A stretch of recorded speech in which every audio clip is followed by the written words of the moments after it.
네, 지금부터는 초신자들 막 어, 신앙을 갖게 된 분들 또는 오랫동안 교회를 다녔어도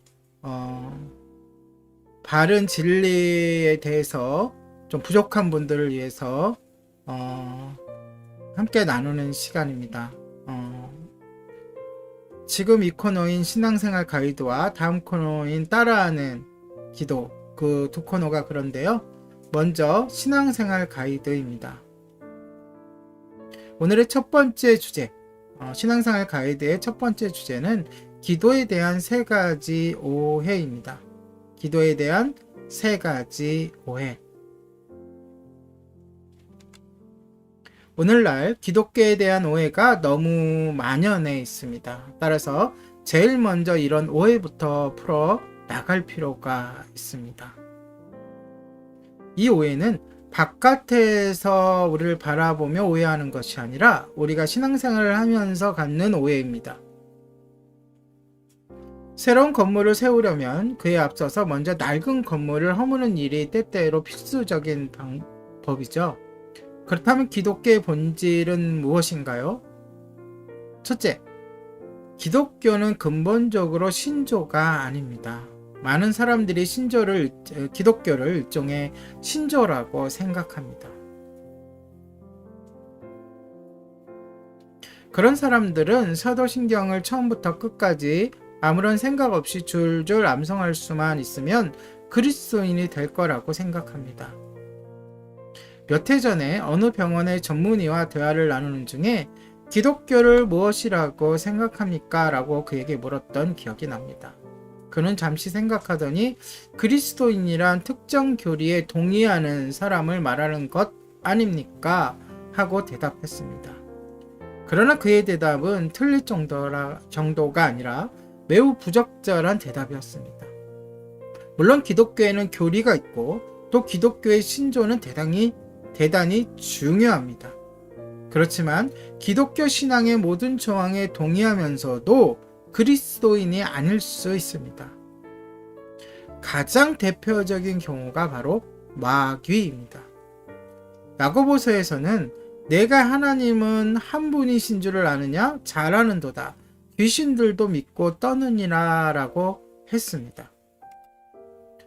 자, 두 번째 오해는 기독교는 근본적으로 행동 규범이 아닙니다. 그런데 많은 사람들은 기독교를 그렇게 생각하고 심지어 첫 번째 범죄에 속하는 사람들을 반대하기까지 합니다.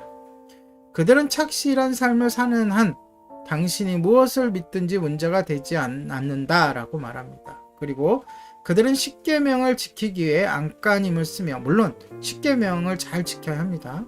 십계명을 지키기에 안간힘을 쓰며 산상순의 기준에 맞춰 살려고, 물론 산상순을 우리 마음속에 새겨두고 그것에 맞춰 살려고 하는 노력도 중요합니다. 하지만 이 기준에 맞추어 살려고 애쓰고 황금률을 따르려고 몸부림칩니다. 황금률 매우 중요하죠. 이 모든 것이 다 훌륭하고 귀합니다. 그러나 기독교의 본질은 도덕이 아닙니다.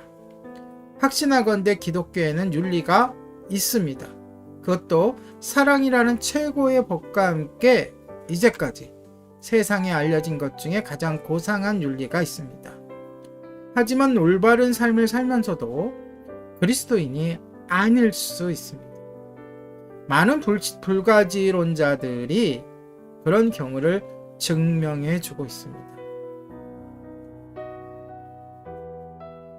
셋째, 기독교는 근본적인 의식이 아닙니다. 의식이란 말은 종교적인 숭배 제도와 일단의 예식을 뜻할 때 사용합니다. 물론 기독교에는 나름대로 특정한 예식이 있습니다.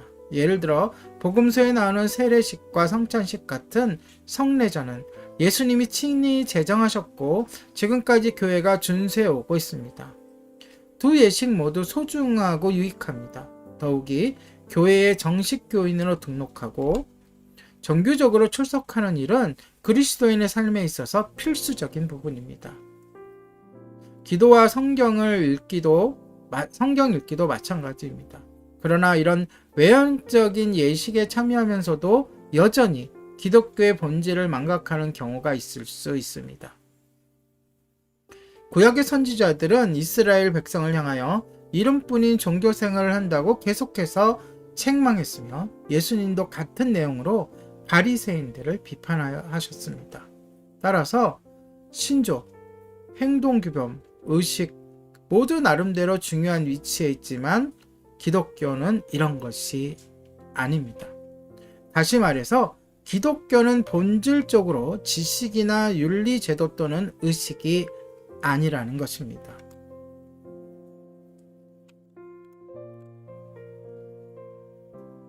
자, 그렇다면 무엇이 기독교인가는 내일부터 본격적으로 이야기를 나누며 우리의 신앙생활에 대한 가이드를 따라서 우리의 신앙의 수준도 높여갈 수 있도록 열심히 달려보도록 하겠습니다. 오늘의 신앙생활 가이드였습니다.